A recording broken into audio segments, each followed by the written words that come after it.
Olá pessoal, tudo bem?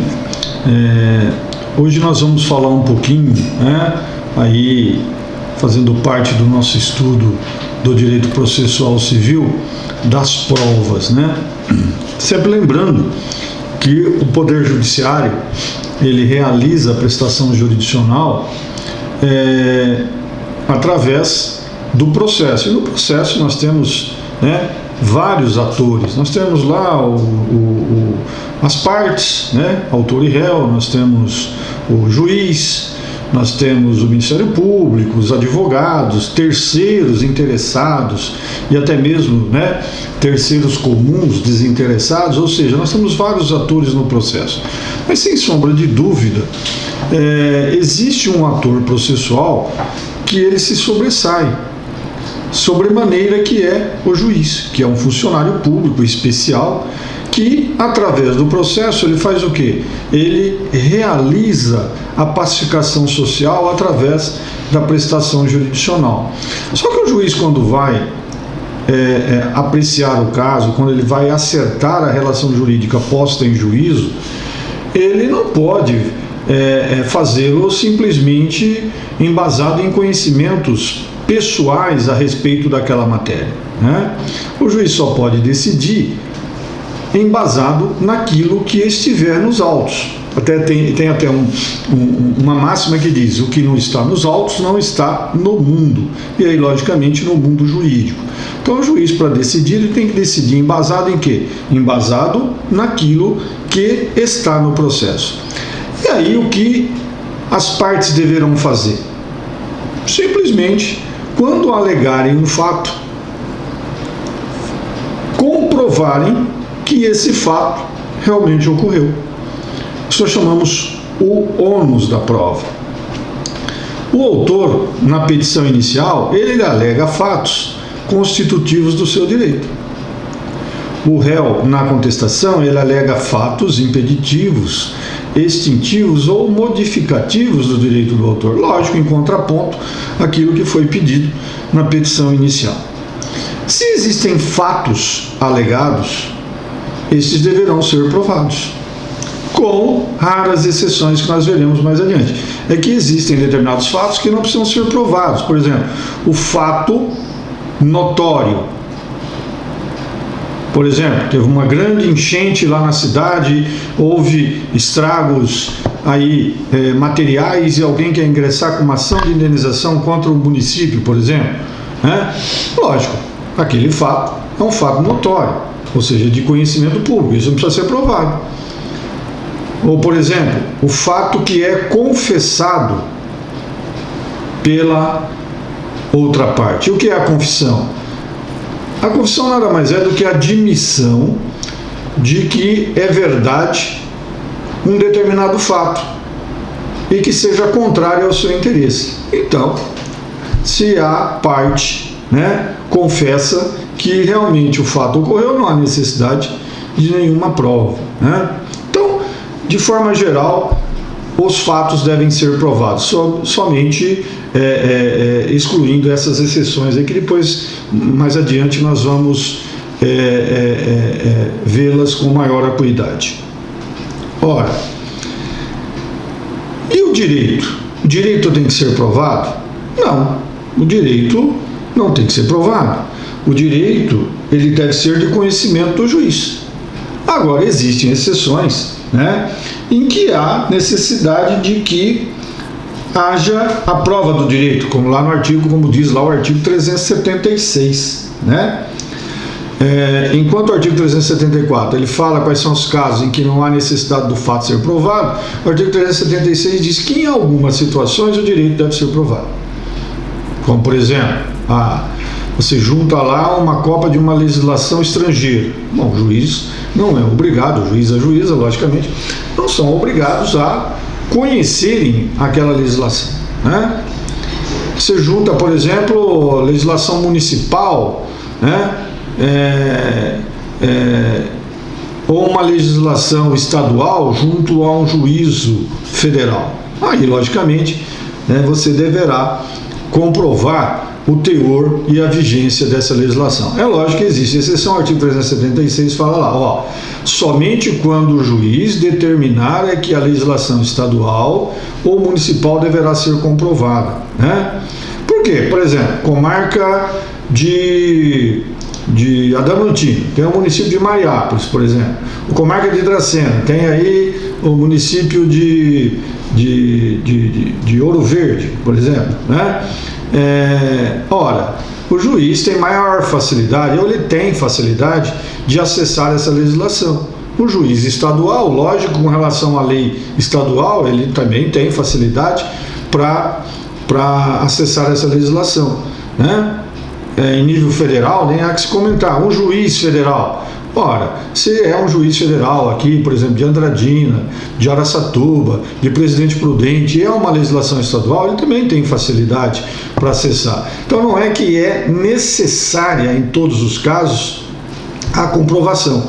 Se o juiz entender que há necessidade da comprovação do teor e da vigência, aí a parte terá que fazer essa comprovação.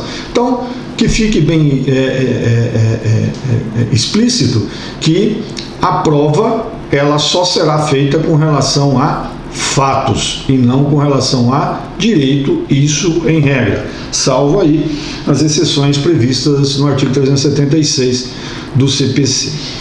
Então, provar é comprovar que o fato existiu, no caso do autor, ou comprovar que o fato não existiu, ou se existiu, não produziu aquela consequência pretendida pelo autor. E como as partes elas deverão fazer isso? Elas têm, aí o nosso ordenamento jurídico, ele trata de alguns tipos de provas, né, especificamente, que nós chamamos de provas típicas. Mas não somente aquelas provas típicas, por exemplo, confissão, depoimento pessoal, prova testemunhal, prova pericial, inspeção, né, de documento ou coisa, ata notarial. Esses são tipos de prova que o próprio legislador diz que elas são possíveis, ou seja, ele trata isso no próprio CPC. Agora, não são somente esses tipos de prova que serão admitidos.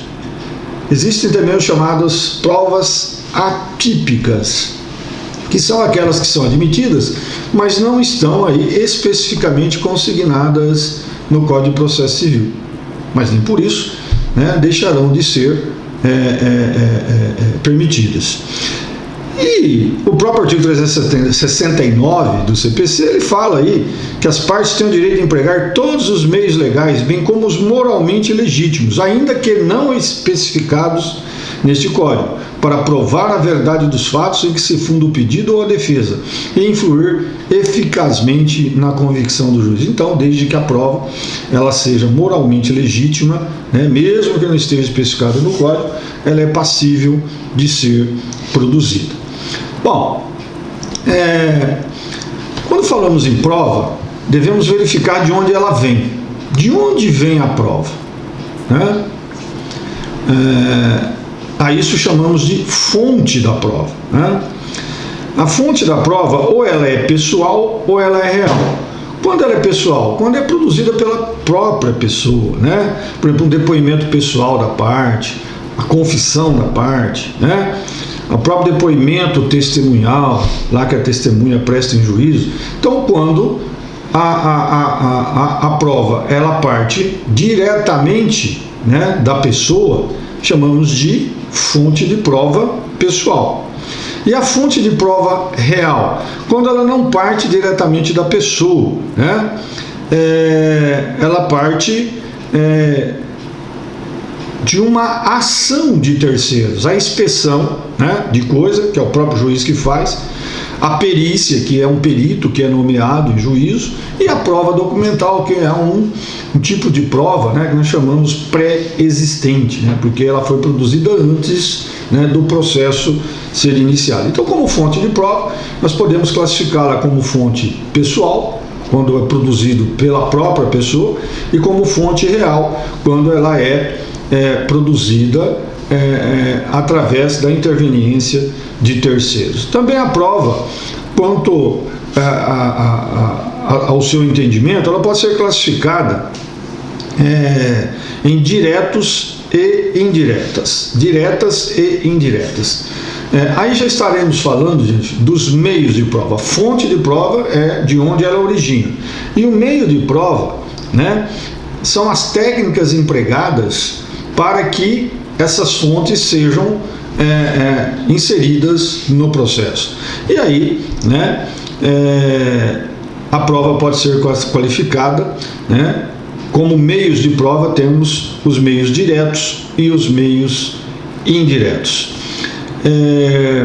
Como meio direto, né, nós podemos exemplificar a inspeção. A inspeção judicial, nós vamos ver isso mais adiante, é quando o juiz ele vai pessoalmente verificar o estado da coisa ou da pessoa. Aí falamos em meio de prova direto, porque o juiz, ele próprio, está tomando contato com a situação da coisa ou da pessoa. Porque, lógico, gente, a prova ela é destinada a quê? A prova é destinada a convencer o juiz, né? O destinatário da prova é o juiz. As partes produzem provas nos autos com o objetivo de convencer o juiz. Então, quando ele vai pessoalmente, a impressão que ele terá, lógico, é uma impressão muito mais clara do que quando ele estiver apreciando um depoimento, né, testemunhal, que pode estar eivado aí de falsidade, ou um documento também, que pode ter alguma irregularidade. E aí, quando ele vai, né, fazer a inspeção, ele tem maior probabilidade de tirar uma conclusão mais próxima daquilo que a realidade, né, nos diz. E o meio indireto é quando o juiz, né, quando a prova é produzida através de testemunhas e perícia, né, a testemunha vai fazer lá, né, o seu depoimento, o perito vai dar o seu parecer, né, o próprio documento, né, ele é um meio de prova, né, indireto. Por quê? Porque o juiz vai tirar a sua conclusão daquilo que ele vir no documento, mas, lógico, que poderá haver alguma imprecisão, né, naquilo que consta, né, do documento. As provas também, elas podem ser típicas ou atípicas. Já falei agora há pouco, né? A prova típica é aquela que está, né, prevista no próprio processo, no próprio Código de Processo Civil. Como já disse, pode ser a confissão, depoimento pessoal das partes, depoimento das testemunhas, a perícia, né, depoimentos de esclarecimentos de peritos e assistentes técnicos, ou seja, aquelas que o legislador ele elenca aí de forma direta. Também há que se ressaltar que o legislador, lá no 369, ele fala que são admitidos todos os meios de prova moralmente legítimos. Aí temos que falar da prova ilícita. O que é a prova ilícita? A prova ilícita é aquela uma que é feita, né, que é produzida, ofendendo direitos e garantias individuais, né, daquele contra quem a prova vai ser produzida. E aí, o próprio artigo 5º, inciso 76 da Constituição Federal, coíbe a prova ilícita. Mas existem discussões doutrinárias, jurisprudenciais, no sentido de qual é a extensão, né, dessa vedação, ou seja, da utilização da prova ilícita. Alguns entendem que ela não pode ser admitida em nenhum caso, outros entendem que ela pode ser admitida, tá, preservando-se, quando for para preservar valor maior, né, ou bem jurídico maior, desde que se penalize aquele que produziu a prova ilícita. Por exemplo, alguém vai lá e intercepta uma ligação telefônica sem autorização, né, ou viola sigilo de correspondência. Nesses casos, essa corrente, que é a mais aceita, né, atualmente, é aquela uma. Bom, penaliza a ilicitude da conduta, mas aproveita-se aquilo que está, né, na prova. Isso quando, logicamente, for para preservar aí direitos, né, e garantias individuais. A prova, ela, como eu disse agora há pouco, ela serve para que as partes comprovem aquilo que estão alegando no processo. Mas o juiz, ele pode de ofício, né, o juiz pode de ofício, ele produzir a prova, determinar a produção da prova. O juiz verifica que existe um fato que não está devidamente provado ou não foi provado pelo autor, ou pelo réu, ou pelo Ministério Público, conforme o caso. O juiz, ele, como é o gestor do processo, e ele tem a obrigação de, o tanto quanto possível, chegar à verdade real, não somente à verdade formal. Ou seja, o que é a verdade real? É aquilo que realmente ocorreu, ou seja, o juiz identificar aquilo que na realidade ocorreu. E a verdade formal é quando o juiz não consegue alcançar esse objetivo, e aí tem que julgar de acordo com aquilo que está nos autos. Mas o juiz, no processo civil, ele tem também a obrigação de tentar chegar à descoberta da verdade real. Isso no processo penal já é pacífico, né? É que o juiz tem que chegar à verdade real, tanto é que no processo penal, se não houver provas conclusivas da autoria e da materialidade, o juiz absolve o réu, né, por insuficiência de provas. No processo civil não existe essa exigência, mas o juiz tem, tanto quanto possível, que chegar à verdade real. Então, tanto o juiz como as partes poderão requerer as provas que pretenderem, né? O juiz não requer, lógico, o juiz determina a prova e as partes requerem. Não é porque a parte não requereu, e o princípio do dispositivo, nós já aprendemos lá, né, há algum tempo, ele diz exatamente isso, ou seja, que as partes têm que requerer as provas que pretendem produzir, né? O autor tem que comprovar aquilo que alegou e o réu também é comprovar aquilo que alegou. Nesse caso, se o juiz entender que não foram produzidas as provas necessárias, ele, sem perder a imparcialidade, terá, né, direito aí de determinar a produção dessa prova. O juiz, quando ele tem lá o requerimento da prova, né, logicamente, ele, apesar da Constituição Federal dizer, né, lá no inciso 55 do artigo 5º da Constituição, que é direito, né, das partes fazerem prova, é um direito constitucional, o juiz poderá indeferir as provas que considerar inúteis, indeferir as provas que considerar desnecessárias. E aí o juiz, logicamente, que vai observar, por exemplo, se ele já vir que há um determinado fato que já esteja aprovado nos autos e a parte requer novamente a prova, ele indeferirá, né? Ele que vai observar aí quais são as provas que são necessárias, porque ele é o destinatário da prova, né? E o juiz, ele, uma vez avaliando as provas que foram produzidas dos autos, ele vai decidir, né, na forma do artigo 371, que nós chamamos de livre convencimento motivado, né? Porque no nosso sistema, gente, nós não temos aquele sistema da prova legal. A prova, no Brasil, por exemplo, a perícia não vale mais que o depoimento pessoal, que por sua vez não vale mais do que a testemunha, né?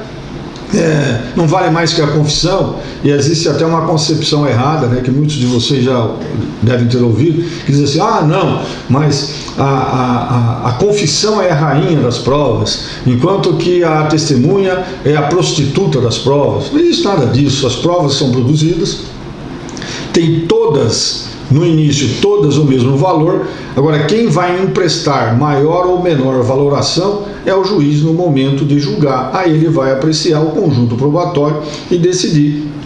A isso chamamos de livre convencimento motivado. E temos também, né, a possibilidade de se utilizar uma prova produzida em um processo num outro processo. né? E aí tanto pode ser processo penal, utilizar no processo civil utilizar no processo penal e assim por diante. Processo trabalhista, não existe nenhuma vedação nesse sentido. É o que nós chamamos de prova emprestada, né? Então, o que é a prova emprestada? Aquela que já foi produzida em um processo, você pega e transporta para outro processo. Só existe aí uma exigência, que a parte contra quem a prova está sendo produzida deve ter participado da produção da prova naquele outro processo, tá? É isso que ocorre. Por quê? Porque para a produção da prova tem que haver o respeito ao contraditório, ao amplo contraditório, à ampla defesa, né? Então, se por exemplo, o José, ele quer utilizar uma prova contra o João num processo que ele está promovendo, né? E que essa prova foi produzida em um outro processo, né? O João, logicamente, tem que ter participado da produção dessa prova lá naquele outro processo. Caso contrário, não haverá possibilidade dessa utilização. E também a prova emprestada, gente, ela deve, além de guardar, né, essa responsabilidade de que tenha sido produzida em um outro processo, né, não há necessidade de que ambas as partes estivessem no outro processo. Somente a parte contra quem ela está sendo produzida é que deverá ter participado da produção do outro processo. Eu falei do José, que está querendo utilizar uma prova emprestada contra o João. Se o João estava naquele outro processo e participou da produção daquela prova, a prova pode ser transferida para esse processo que o José está promovendo contra o João. Não precisa necessariamente que o José e o João estivessem naquele outro processo. Em regra geral, essa é a exigência para que a prova emprestada seja utilizada. Já falamos que a prova ela tem que ser produzida pelo autor, né? Quanto à prova dos fatos constitutivos do seu direito, e é ônus do réu produzir prova daquilo que ele alegou contra a pretensão do autor. Mas nós temos aí a possibilidade, né, de haver o que chamamos de inversão do ônus da prova. Isso está previsto lá no artigo 373, né, parágrafos 1º, 2º e 3º. E aí veremos lá que a inversão ela pode ser legal, e o próprio legislador ele diz, né, aí no parágrafo 1º e no parágrafo 2º, né, ou seja, quando a própria lei, né, ela define, né, e diante das peculiaridades da causa, se o juiz entender que a grande dificuldade, né, para que uma parte produza a prova, ou que seja impossível a produção dessa prova, o juiz pode inverter o ônus da prova. Isso acontece, por exemplo, com questões relacionadas ao direito do consumidor. Normalmente fica difícil para o consumidor fazer prova de determinado fato, né? E aí o juiz, lá na decisão saneadora, ele já, que é o momento adequado, ele já faz o quê? A inversão do ônus. Então, aquilo que num primeiro momento teria que ser provado pelo autor, transfere-se para o réu da ação, né, a obrigação de prestar ou de produzir aquela prova. E por que na decisão saneadora? É para dar tempo, né, para que, por exemplo, o réu que antes, né, tinha a compreensão de que não seria obrigado a produzir aquela prova, ele tenha tempo hábil na fase instrutória, que vem logicamente após a decisão saneadora, fazer ou se desincumprir, né, dessa exigência. E a inversão do ônus da prova também pode ser feito, né, por convenção das partes, na forma do parágrafo 3º, né, aí do artigo 373. Então a inversão do ônus da prova é uma exceção. O autor tem que provar os fatos que alegou, o réu tem que provar os fatos que alegou, né? Agora, nas situações do 373, a lei pode determinar a inversão do ônus, ou as próprias partes, na forma do parágrafo 3º, poderão aí, né, definir, né, a respeito da inversão desse ônus. E aqui eu queria chamar a atenção para um tipo de prova, a chamada prova negativa. Ninguém é obrigado, gente, a fazer prova negativa de fatos, né? Por exemplo, Você não pode se exigir da parte que ela prove, por exemplo, que ela nunca foi a São Paulo. Não dá para provar isso, né?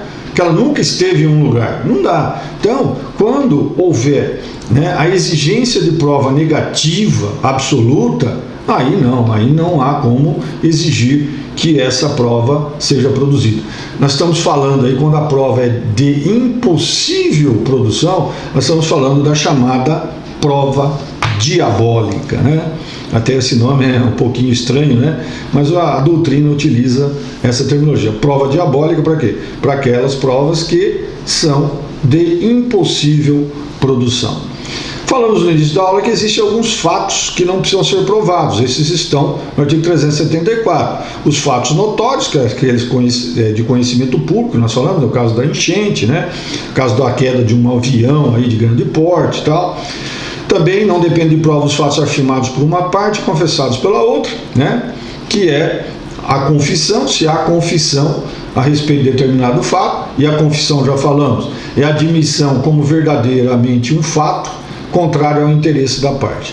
Também não é